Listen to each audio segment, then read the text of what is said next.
para que empiece desde ahora.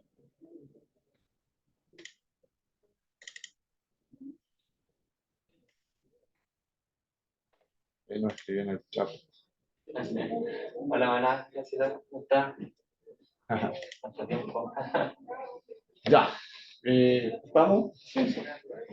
Ya, bueno, chicos, chicas, fundamentalmente a las personas que el día de hoy están por streaming, a medida que se vayan conectando, igualmente la segunda sesión de este taller va a quedar grabada.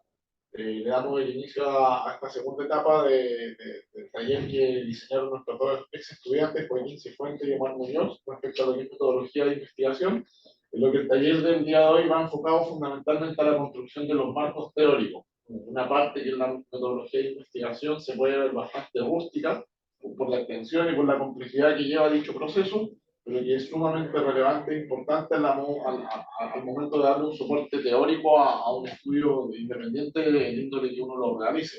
Puede ser un estudio científico, de ciencia dura, digamos, biología y química, como también del ámbito de las ciencias sociales. Todos los estudios requieren esta aproximación, fundamentalmente desde los marcos teóricos. Así que, Omar, le doy el paso a usted nomás para que ya comencemos con la sesión, y como le decía, ahí me pego un WhatsApp cuando ya esté terminando para venir a dar, usted cierra nomás y ahí yo vengo a cerrar la cuenta y todo aquello.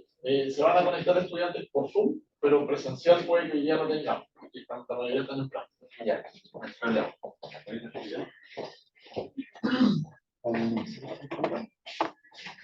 Está Graciela en todo caso, al menos ahí para que pueda interactuar con ella. Ya. Bueno, entonces hoy día damos por comenzar la clase pertinente al marco teórico. Esto tenemos que tenerlo bien entendido y que va a ser desde la perspectiva de nuestro proyecto de tesis para dejarle también el conocimiento para los estudiantes de la carrera. ¿Ya? El marco teórico en sí, tenemos que entender que comprende el capítulo 2 del proyecto de tesis que nosotros tuvimos que hacer en el año 2021. Pero en el caso de ustedes, este puede cambiar dependiendo de las necesidades que los docentes le impliquen. Ya. Aquí nosotros tenemos cómo se crea la idea y el proceso de investigación desde la perspectiva del proceso cualitativo. ¿Ya? Primero surge una idea, generamos el planteamiento del problema, la duda. ¿Cómo nosotros lo planteamos esto para luego poder desarrollarlo? Y hacemos una inmersión inicial en el campo, o sea que empezamos a recuperar fuentes, empezamos a analizar, empezamos a seguir problematizando el problema para poder diseñar posteriormente la concepción del diseño de estudio. Definimos la idea inicial y luego estamos en la recolección de datos como tal. Dentro de la fase 6 es cuando nos encontramos el día de hoy. El día de hoy tenemos que entender que el marco teórico es prácticamente lo que a nosotros nos posiciona frente a las dudas posteriores. ¿Ya? Entonces, la primera pregunta es, ¿qué es el marco teórico? Bueno, aquí tenemos la definición bastante precisa y concisa, como se dice. Cuando ya se han planteado el problema de investigación, su justificación y factibilidad, el siguiente paso consiste en sustentarlo teóricamente el estudio. O sea, que si nosotros tenemos que tocar, no sé, desde el concepto del estudio de la universidad, tenemos que analizar, por ejemplo, la fundación de la universidad, tenemos que empezar a buscar cuáles mentalidades del pasado han hablado de dichos procesos y lo han tratado de definir para nosotros utilizar sus trabajos y posicionándonos desde ahí. ¿Por qué? El por qué es muy simple, chiquillos. La cosa es que si en algún futuro quieran cuestionar nuestros estudios, quieran debatir contra nuestras ideas que nosotros planteamos, el marco teórico es lo que a nosotros nos fundamenta para decir, no, miren, la verdad es que, escucha, vamos a tener que, si queremos debatir su idea, vamos también, no sé, que tener que discutir con Jean-Jacques Le Goff o con Voltaire, no sé, al que nosotros utilicemos para definirnos, ¿ya? Esto implica analizar y exponer aquellas teorías, enfoques teóricos e investigaciones, y antecedentes en general que se consideran válidos para el correcto encuadre. Bien. Entonces, ¿cuáles son las etapas del marco teórico? Primero que nada, revisar fuentes, empezar a analizar, hacer un fichaje si es necesario, para luego tener una teoría adoptada. Y de esta teoría, como lo dije anteriormente, es que nosotros nos planteamos frente a las problemáticas que vamos a ir desarrollando frente a nuestra hipótesis. ¿Ya? Entonces, una recomendación para cuando ustedes tengan que hacer sus proyectos de tesis es muy simple empezar creando fichajes. Todo lo que ustedes vayan leyendo, todo, traten de irlo generando en fichas. ¿Por qué? Porque cuando una de esas fichas tal vez no haya sido utilizada, durante tal vez el capítulo 4 o el capítulo 3, podemos utilizarla perfectamente. Ahora es el 2, donde tenemos que definir conceptos. Entonces, más que nada, si es que tiene que tener algo ligado a educación, todo lo pertinente a ella, vayan fichándolo, vayan fichándolo. Tal vez no usen todo, pero ese conocimiento va a ser aprendido, va a ser adquirido y, en el caso de ser necesario, también va a poder ser utilizado.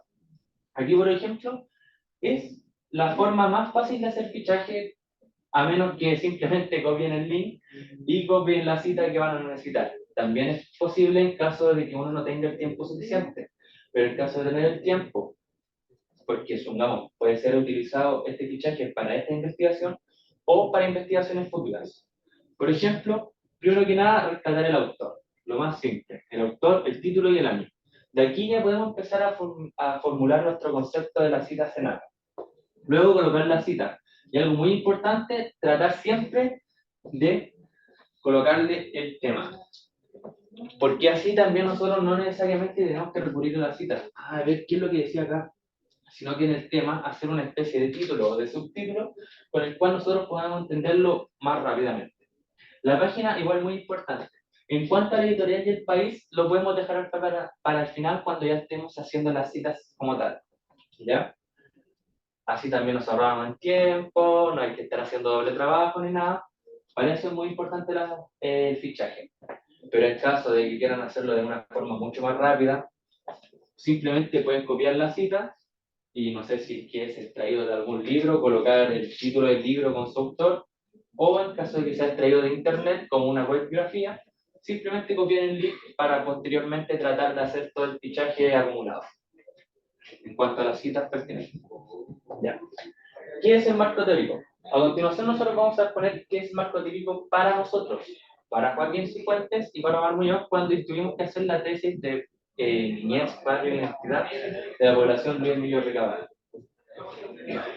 Para nosotros lo más importante es que lo tuvimos que dividir en los conceptos principales: historia, identidad, niñez y barrio, como lo dije anteriormente.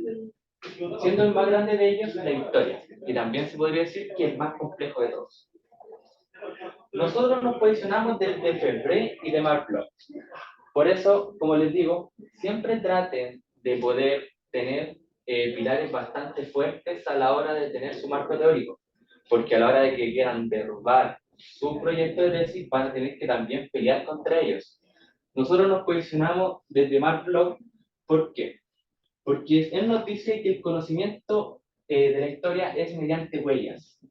Según él, la historia es la ciencia del hombre en el tiempo, entendiéndose al hombre y la mujer como el ser humano dentro del tiempo. Entonces, supongamos si nosotros queremos definir, no sé, la creación de una universidad como tal, nosotros, si nos centramos desde Marlock, estaría mal. Desde ahí ya partiría mal nuestro marco teórico. Pero si quisiéramos hacer cómo surge la idea fundacional, de cómo se crea la universidad, ahí estamos teniendo una idea más de las mentalidades, o sea que lo podemos ligar a Febvre, y con Marc Bloch podemos situarnos dentro de este planteamiento de la ciencia del hombre en el tiempo, cómo surgió la idea, cómo ellos lo fueron planteando, etc. Igual algo rescatable antes de seguir avanzando. En este sentido, se trata de un estudio híbrido y multidisciplinario que había integrado recursos de una diversidad de transmisiones y interpretativas. ¿Ya? A ver, avanzó. Ya. La definición del concepto de historia trabajada por Marc Bloch y Lucian Febvre es apropiado para nuestro desarrollo de investigación. Para Marc Bloch, por ejemplo, en la apología de la historia definió expresamente la historia como un conocimiento mediante huellas, como les dije anteriormente. Y ahora sí podemos pasar con la disciplina como tal. Ya. Tenemos que entender que las ideas de McCloud van más que nada ligadas a un inicio del siglo pasado, de 1940, ¿ya? Donde él liga la historia con los perfiles de la ilustración pasada durante la Revolución Francesa, ¿ya? Algo propio de las ciencias naturales, por cierto. Con ello, reconocía que el pasado e historia no eran sinónimos, y que al contrario, el pasado era capaz de producir muchas historias precisamente porque podía ser interpretado de diversos modos. O sea, como una disciplina multidisciplinar, por decirlo así. Ya. La historia es la ciencia del hombre, como le dijimos. Aquí Febré coincide con Marc Bloch, como lo vemos. Entonces, ¿quién iba a difundir la idea? Ya. Aquí lo importante para nosotros de Febré es que él nos define unos nuevos conceptos derivados de la historia de los anales de la tercera generación. Bueno, gracias a él pudimos rescatar el concepto de la nueva historia o Nouveau Historie en francés. Ya.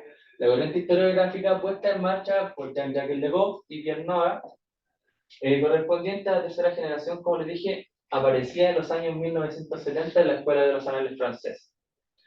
Ya. Lo importante aquí es el párrafo del medio, chicos. Miren, en función de lo planteado o de la pregunta a investigar, el historiador analista se esfuerza por proponer interpretaciones racionales de los datos que le han sido proporcionados el corpus documental de investigación. Ya. Esta clase más que nada, chiquillos, es para tener bien nuestra postura de que tenemos que situarnos dentro de corrientes teóricas, posicionarnos desde ahí para empezar a definir. Supongamos, nosotros con la nueva historia comprendemos que, por ejemplo, esta tiene que sí o sí situarse de una forma microscópica. No es como la gran historia que toca grandes procesos. Supongamos la Revolución Francesa, otro ejemplo, la Grande Guerra, las guerras mundiales, la Guerra Fría, o tampoco es una historia situada desde perspectiva del gran hombre, por ejemplo, cuando queremos tocar nuevamente el ejemplo de Hitler, Stalin, Mussolini, personas que pueden ser estudiadas, no que sean grandes por sus acciones, sino que son grandes en figuras historizadas, que son llamativas para el historiador, ya sea por su controversia, pero esto no nos sitúa desde ahí, sino que nos sitúa desde una perspectiva mucho más micro. Por eso es la nueva historia. ¿Qué nos dice entonces Peter Burke en su texto del 2004? El objeto de estudio puede ser cualquier actividad humana, cualquiera esta sea, ya sean revoluciones, ya sean pensamientos, ya sean creaciones, ¿ya? Aquello que antes se consideraba inmutable, ahora se considera como una construcción cultural, sometida a variaciones en el tiempo y en el espacio. Por lo tanto, cuando nosotros nos situamos en el 2015 para hacer un estudio, ese mismo estudio, si lo situamos 20, 30 años posteriormente, es muy posible que los resultados sean totalmente distintos. Y eso no está mal, al contrario, pueden ser incluso contrastados, pero esos resultados que son de 20 o 30 años más tarde no pueden ser usados para rebatir la idea antes planteada, ya que esta idea antes planteada en el 2015, por ejemplo, tiene una circunstancia social y cultural en la que fue creada, por lo cual si ambos son, no sé, tangentes, crean unas vertientes para tocar los mismos tópicos, se pueden contrastar perfectamente, pero no pueden ser utilizados para criticar la anterior hecha. Por lo mismo que les dije de que esta responde a su concepto cultural en el que se encuentra. Se empieza a dar importancia a la historia de trabajo o a la historia de la gente corriente, lo que no resplandecía en el pasado. ¿Ya? ¿Por qué? Porque supongamos desde la nueva historia, nosotros podemos empezar a estudiar el concepto de las personas, supongamos que migrantes, las personas migrantes, sus hechos, sus circunstancias. Podemos empezar a ver la población flotante. Podemos empezar a ver todo esto que antiguamente no era llamativo para el historiador, no sé, del siglo XVI, donde explicaban los hechos como tal de las grandes conquistas, de los avances culturales, de las adquisiciones de tesoros para una corona. Ahora es la perspectiva de esas personas, las personas olvidadas, las que nos llama la atención. Se intenta Se interesa tanto por el movimiento colectivo como las acciones individuales. O sea, que, no sé, una persona, caso... Hola, buenas. ¿Una pregunta? Ah, no, se escuchaba el micrófono. Ya. Entonces, supongamos, las personas que de interés, como en este caso Emilio Recabarren, que fundó el Partido Comunista, puede ser también utilizado para hacer un estudio, pero también tenemos que ver cómo él influye dentro de estas personas de la historia desde abajo, o sea, desde cómo él genera un cambio social y cultural posicionado desde los olvidados. Se critica las fuentes y los documentos. Aquí tiene que ver mucho que ver con la triangulación de datos, chicos. Este punto se debe complementar con fuentes visuales, orales, estadísticas y multidisciplinares también, chicos. ¿Ya? De multimedia en este caso. La objetividad es una quimera, por lo tanto, tampoco podemos hablar de totalidades. La historia no puede hablar de totalidades. Un todos o un ningunos está errado. De por sí, si una hipótesis surge desde esa postura, está mal planteada. Así que bastante ojo con esto, chicos. Por lo tanto, nosotros, si bien cuando llegamos a una conclusión de nuestro estudio y nos situamos en el concepto de que la población de Emilio Recabarren era la primera toma de Chile, nosotros dejamos abierto el espacio de decir, ¿es la primera toma de Chile o una de las primeras? Porque así, en el caso que el día de mañana nos queda interpelar a nosotros, nosotros podemos decir, nosotros dejamos abierto ese espacio para seguir estudiándose, para seguir debatiéndose, porque algo que a nosotros nos llamó bastante la atención es que cuando se hablaba en el caso de la Victoria, nuevamente recurriendo a nuestro caso, se recurría a ello directamente como la primera y se zanjaba. Era la primera y simplemente eso. Entonces, desde ahí nosotros nos afirmamos para empezar a realizar nuestro estudio. ¿Ya? Entonces, ahora empezamos también ya a bajar un poco más y desde la nueva historia llegamos a la microhistoria. O sea, que ahora ya podemos situarnos en un contexto bastante pequeño, bastante más reducido. Por eso nosotros ya no nos situamos ni siquiera dentro de la comuna de Renca, nosotros no analizamos dentro de la comuna toda la historia, sino que nos situamos dentro de una pequeña toma que posteriormente se hizo población, pero esta aún así no llega a tener un sentido desde lo macro. ¿Ya? Aquí es importante rescatar la cita de Levin de 1990. La historia es un análisis de la realidad histórica que magnifica la escala de observación, similar a la utilización de un microscopio para ver los detalles que se obviaron en la mirada normal. Es necesaria allí donde ha fallado lo macrohistoria para identificar los problemas reales de las dinámicas sociales o ha caído en la tautología. ¿Ya, chicos? Ya. Aquí lo mismo que antes expliqué, o más importante era refutar el relativismo y el irracionalismo. Ya.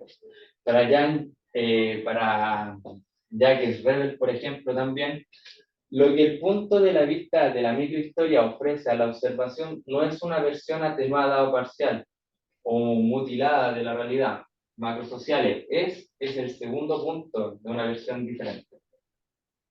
Ya, chiquillos, por ejemplo, todas estas citas que nosotros estamos mostrando aquí de Levi, de Rebel, son nuestras posturas. Ustedes tienen que crear las suyas, las propias.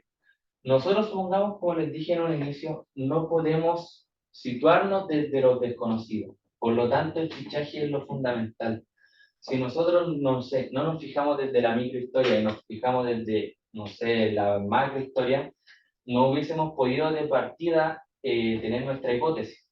O si lo hubiésemos tenido, en el futuro no hubiesen podido derribar nuestra idea debido a esto mismo, de que estaba con un marco teórico errado, de que las ideas no coincidían, y al no coincidir ya estamos cayendo en una falacia historiográfica gigantesca. Ya. Nuestro segundo concepto a definir, por ejemplo, también fue el de identidad. no es un concepto que deba pensarse de forma estructurada y estática, sino que debe pensarse desde una forma discursiva y desde la diferencia. La identidad que nosotros podemos tener el día de hoy es muy distinta a la que podemos tener el día de mañana y es muy distinta a la que tuvieron nuestros padres frente a sus circunstancias. La identidad se va formando dependiendo de nuestras perspectivas sociales, ¿ya? Por lo tanto, en nuestro caso, cuando realizamos al primer grupo, al segundo y al tercero, tuvimos que hacer preguntas también derivadas para ellos. Para el primer grupo, que eran personas que ya superaban los 70 años, si no me equivoco, para ellos, por ejemplo, hacerles preguntas de la niñez dentro del concepto actual estaría totalmente errado, pero tratamos de recurrir al concepto de niñez de ellos para que ellos empezaran a ver su perspectiva de identidad. Supongamos, ahí pudimos rescatar, por ejemplo, de que para ellos la identidad de la población era estar en familia, era cuando ellos tenían hambre, poder ir a la casa del vecino, totalmente era normal, de que la vecina, no sé, de la esquina le daba comida a todos los niños después de jugar a la pelota. Eso es parte de la identidad.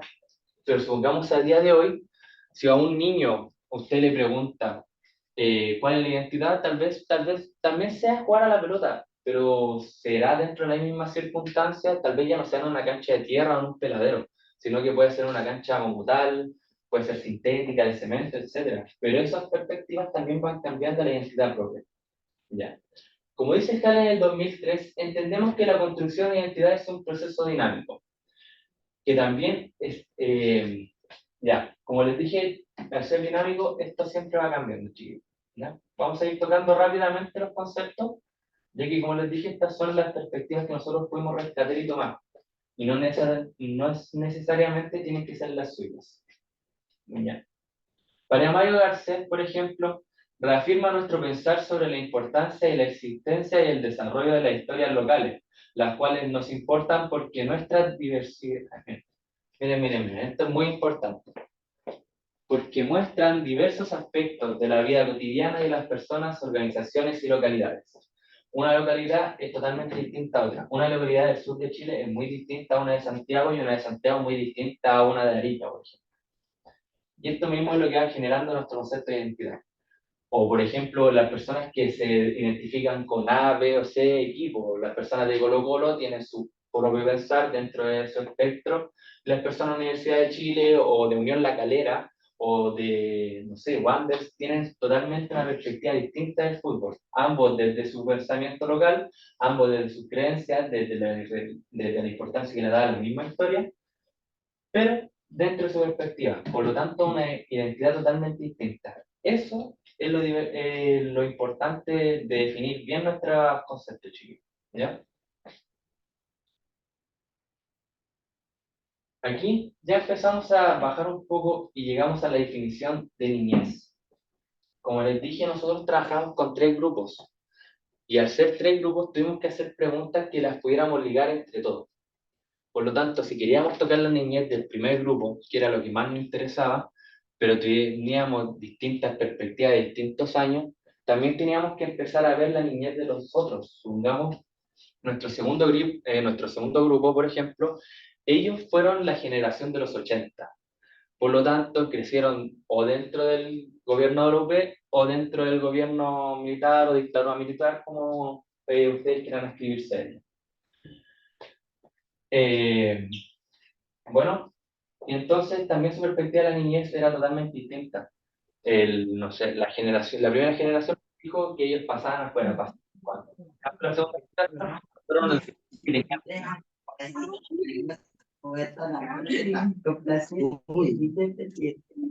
bueno, micrófono. ¿Quedó?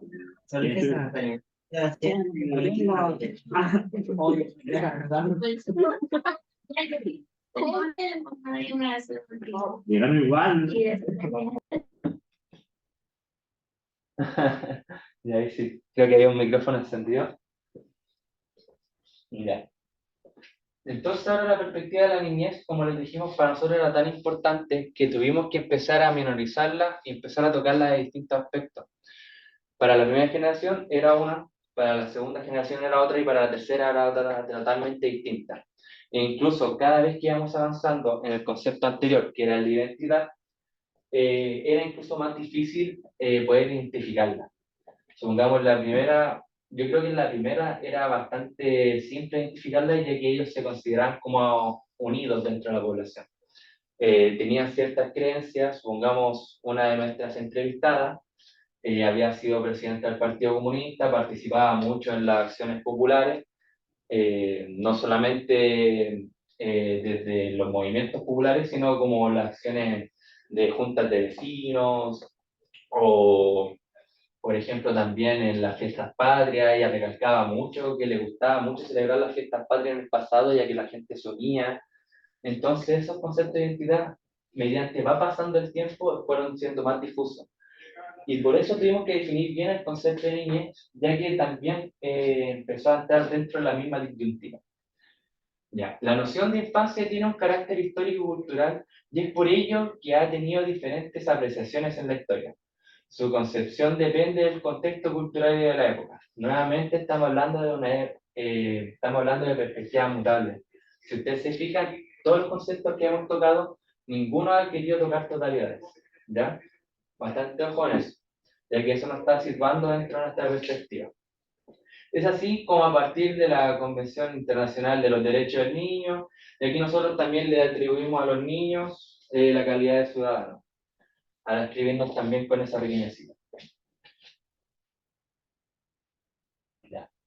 La definición del barrio. Y por último, el barrio. Algo que se repitió dentro de nuestras entrevistas fue que todos mencionaban al barrio. Desde la primera generación a la última, todos mencionan o el barrio, o la calle, o la población como tal. Por lo tanto, a nosotros nos hizo bastante ruido eso y quisimos definirlo, quisimos trabajar con eso. Entonces, ¿qué era el barrio para ellos, por ejemplo? Era una parte y era un agente dentro de la población. Por ejemplo, ellos dentro de la vida de barrio generaban historias, generaban cultura y generaban identidad. Entonces, no podíamos obviar dicho concepto. Del espacio social como una producción o construcción social, lo que infiere que se debe entender al barrio como un espacio social. Es en este espacio donde los individuos viven sus experiencias cotidianas y se manifiestan las complejas relaciones de los vecinos. Lo mismo que les decía, esta vida de barrio, esta vida de estar junto a los vecinos para poder celebrar o el 18 o el cumpleaños de algún niño dentro de la población o algún vecino dentro de la población. Esa es la importancia del barrio. Como nuestra perspectiva es desde la microhistoria y desde la nueva historia, tuvimos que hacer desde lo más particular que nosotros pudimos llegar, que era la historia de barrio, para empezar también a historizar, a generar esta pregunta problemática, esta historia historizante problematizada. Además de esto, nos guía en cuanto a cómo debemos interpretar al barrio, en el conjunto de las nuevas interpretaciones de este espacio-lugar. Estas deben reconocer el papel cambiante, móvil, relacional y no estático del barrio. El sentido mutable que hemos trabajado en todas las citas anteriores se sigue trabajando, ¿ven? Eso es lo importante de tener algo cohesionado, algo que tiene un carácter bien estructurado, ya que si una de estas citas, por ejemplo, hablara de estatizar de un concepto totalitario, ya nos tira para abajo todos los tres puestos y cualquiera de ustedes podría preguntar, oye, pero si recién me dijiste que nada es una totalidad, ¿cómo en la cita de ahí, por ejemplo, me está diciendo que, oye, el barrio no cambia, el barrio siempre tiene que ser el mejor, que, no sé, resaltar la labor del barrio? Nosotros no nos situamos desde ahí. Nosotros nos situamos desde la función del barrio como agente, que muta a la vez que también muta la identidad y muta las niñas. ¿Ya? Y esto, chiquillos, ustedes tienen que tratar de lograrlo siempre con las fuentes. Ustedes, si en algún momento llegan a realizar algún proyecto de estos, siempre trabajen con bastantes autores. Traten de hacerlos dialogar entre ellos, como nosotros lo hicimos en este caso, de poder identificar a niñez, el barrio. A ver, voy a bajar un poquito aquí para que se vea la historia local, la toma como tal. Tenemos que tratar de que todo esto tenga como un guión que se vaya desarrollando a lo largo de este, pero que sea como una columna vertebral. Por lo tanto, todos tienen que estar relacionados, pero entre sí tienen que dialogar para llegar a una idea en conjunto. También algo que se puede hacer dentro del marco teórico es tratar de hacerlos debatir a los autores. En nuestro caso no fue, ya que tuvimos bastantes dificultades a la hora de poder realizar el marco teórico, debido a que contamos con poco tiempo, debido a que, como se dijo en la clase pasada, estábamos en la situación de pandemia. Entonces, incluso el poder juntarnos era un problema, y estas plataformas de Zoom eran prácticamente lo que nos salvó la vida para poder hacer estas investigaciones. Algo que por suerte ustedes no van a tener que hacer en su totalidad, pero si es que tienen que hacerlo así, no sé, porque alguno vive en una zona muy alejada de la universidad y tienen que conectarse siempre por Zoom, háganlo porque se puede hacer esto, esta tesis nuestra, por ejemplo, es evidencia de ello. Por lo tanto, chiquillos, traten siempre de poder fijarse de que todo esté correlacionado a lo que ustedes mencionan. El día de ayer nosotros tocamos el capítulo 3 y el capítulo 1 de la tesis modelo 2021. Ahora tocamos el capítulo 2. Estos tres capítulos que vimos en estas dos clases son los más difíciles de plantear. Si alguno de estos capítulos está mal realizado, va a estar todo mal desde ahora. ¿Por qué? Porque en el capítulo 4, por ejemplo, cuando empecemos a desarrollar ya la idea como tal, podemos empezar a debatir, podemos empezar a cumplir los objetivos, como no. Podemos empezar a cumplir nuestras hipótesis previas o las derivadas, como no. Pero si nosotros empezamos a decir una totalidad dentro del capítulo 4, la cual no está expresa dentro de nuestro marco teórico, eso está errado. Pero aún así puede ser subyugado, puede ser subtratado dentro del mismo capítulo 4, puede arreglarse. Pero en el capítulo 2, por ejemplo, lo que nosotros coloquemos ahí es lo que nos guía todo. Lo que nosotros coloquemos en el capítulo 1, cuando definamos nuestro problema, también nos va a guiar. Cuando fijemos nuestros objetivos a cumplir, nuestros objetivos específicos también, todos estos van a tener que ser cumplidos y van a tener que ser tocados en el capítulo 4 como tal y en el capítulo 5 en las conclusiones. Pero ahora es cuando tenemos que saber definir bien. ¿Y cómo podemos hacerlo? De la única forma posible. Vayan a la fuente. La fuente es su mejor arma dentro de todo esto.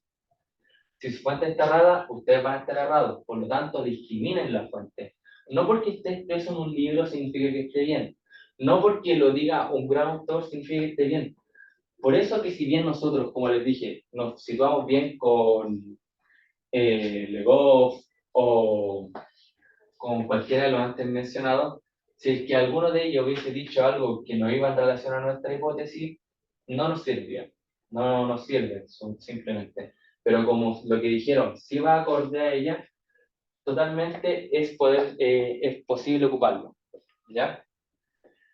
Nuestra función principal de estos chiquillos es decirles de que no tengan miedo a leer, no tengan miedo a escribir, ya que cuando vayan leyendo van a ir aprendiendo lo suficiente para entender de que si bien los conceptos son muy amplios, son, no sé, el concepto de historia lo podemos tocar de distintas vertientes, lo podemos tocar de múltiples formas, podemos ser desde la gran historia, la macro, la historia de las mentalidades, la historia de neuronales, por ejemplo, podemos tocar desde una multidisciplinaridad ese concepto, pero aún así tenemos que saber discriminar entre ellos. Por eso, si es que no leemos, no vamos a saber cuál vamos a tener que utilizar. Y como les digo, no tengan miedo, ya que este conocimiento que ustedes vayan aprendiendo cuando lean, les va a servir en el futuro. El día de mañana, cuando un niño, no sé, de séptimo básico, vaya hacia usted y les pregunte, profesor, ¿qué es la historia? Nosotros somos profesores de historia, tenemos que saber definir ese concepto. La historia para mí es la historia de los grandes hombres, puede decir alguien. No, la mejor historia, chiquillos, es la historia de los objetos, la historia del pasado humano. Otros pueden ser un poco más estrictos y decir, no, la historia surge desde que se crea la escritura y desde ahí es parte de la historia del hombre. Ahí ustedes tienen que saber situarse. Es lo mismo en este caso, pero simplemente que aquí no se están situando ustedes, están situando su trabajo. Si sitúan mal su trabajo dentro de estas perspectivas, pueden ser cuestionados. Como en la anterior, cualquiera de los ejemplos que anterior di, como que me puedan definir o que puedan definir a ustedes cuando les pregunten qué es la historia, también pueden ser cuestionados, pueden ser interpelados por el niño. Oiga, pero profesor, ¿por qué está diciendo eso? Si, no sé, mi papá me dice que la historia es de esta forma y de esta forma, y puede tener razón el niño, ¿por qué no? Puede tener totalmente razón. Los padres, los niños, las madres, los abuelos, tienen bastantes conocimientos y estos se van transmitiendo. Y el día de mañana les puede llegar alguien que haga una pregunta que los deje anonadados y simplemente van a tener que saber responder a esto. Por eso el marco teórico, como les digo, chiquillos, es lo que ustedes lo posicionan. Ese niño que está haciendo la pregunta van a ser los profesores el día de mañana, cuando le estén revisando su proyecto de tesis y les tengan que hacer las preguntas de, oye, ¿cuál es tu postura frente a tal hecho? ¿Cuál es tu definición de? Estas preguntas se las van a hacer y van a tener que saber llegar a sus respuestas. Por lo tanto, el marco teórico, por favor, chiquillos, póngale bastante seriedad. Dentro de esta clase se podría decir que es la más liviana, ya que se tocaron conceptos utilizados desde nuestra perspectiva histórica, pero histórica hablando desde nuestra tesis. Pero la importancia es de que, si bien, como vieron, habían citas que eran bastante específicas a lo que iban, eran bastante al hueso, como se dice, estas citas definen y están correlacionadas en conjunto.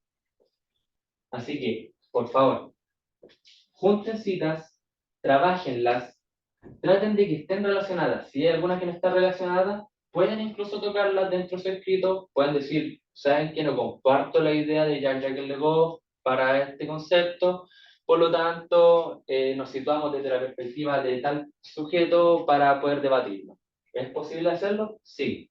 Si quieren hacerlo, háganlo. Si quieren hacer un trabajo más específico, pueden hacerlo. Les recomiendo que lo hagan, pero en caso de que estén contra el tiempo, ya que es bastante difícil situarse de una perspectiva para empezar a definir, le aconsejo de que traten de ver similitudes entre autores y de ahí situar una perspectiva. ¿Ya, chicos? Esta clase la hicimos bastante corta, bastante breve. Quiero disculparme por mi compañero que tuvo una dificultad para poder asistir a esta clase, pero quería estar con ustedes, quería transmitir sus conocimientos, quería poder ayudarlos con ellos, pero por distintos motivos no pudo venir el día de hoy, pero se comprometió a estar mañana con ustedes. ¿Ya? Aquí, cuando le entreguemos este documento, le vamos a dejar este texto porque para nosotros fue nuestra salvación a la hora de poder hacer nuestra tesis. Cuando encontramos este texto, pudimos avanzar muy rápidamente y la verdad tiene toda la respuesta en caso de que quieran hacer, situarse desde una perspectiva cuantitativa, cualitativa o mixta. Está todo ahí y es bastante bueno y didáctico. Así que, más nada, chiquillos. Ya el día de mañana nos vamos a ver con la tercera clase. Esperemos que nos podamos ver nuevamente. Si tienen alguna duda y quieren dejarla en el chat, los invito igualmente. A los chiquillos que el día de ayer pudieron estar presentes, también les doy las gracias. Y el día de hoy también entiendo ya que el jefe de carrera nos dio su perspectiva y sus problemáticas, ya que tienen que estar asistiendo a sus talleres de práctica, o sea, a sus talleres, a sus clases de práctica. Y nada, espero que cuando vean esta clase les sirva mucho, los haga pensar, también les quite un poco el estrés de que es algo que se ve difícil, pero en sí es más el ámbito de la lectura, como les dije. Y nada, espero que estén todos muy bien, cuídense harto y nos vemos en la siguiente clase. Muchas gracias. Gracias, Omar. Voy a bajar ahora que cerremos la sesión y todo. Bueno,